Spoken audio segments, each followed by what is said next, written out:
নামাজ পড়ার উপকারিতা সম্পর্কে বেশ কিছু গুরুত্বপূর্ণ তথ্য দিয়েছেন মার্কিন গবেষকরা।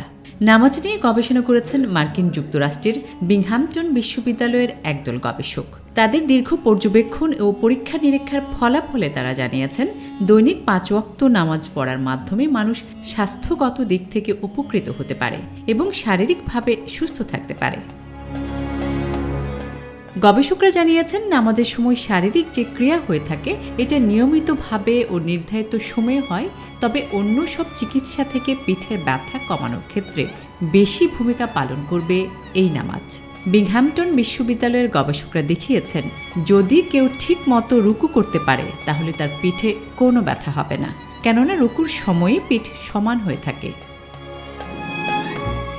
এই গবেষণায় মূলত নামাজ পড়লে শারীরিক যে উপকারগুলো হবে সেই বিষয়গুলোকেই বড় করে তুলে ধরা হয়েছে।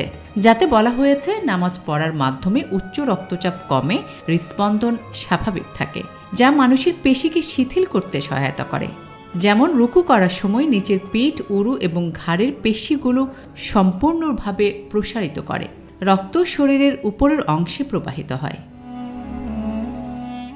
গবেষণায় আরও বলা হয়েছে, নামাজের সময় সিজদা দিলে হাড়ের জোড়ার নমনীয়তা বাড়ে, মাথা নামানোর সময় মস্তিষ্কে রক্ত সঞ্চালন হলে রক্তচাপও কমে এবং মস্তিষ্কের কার্যকারিতা বৃদ্ধি পায়। সিজদা শরীরে ভারসাম্য এনে দেয়। শারীরিক এসব উপকার ছাড়াও নামাজ আল্লাহর সঙ্গে মানুষের সম্পর্ক বৃদ্ধি করে, আর এই সম্পর্ক মানুষের আত্মাকে প্রশান্ত করে।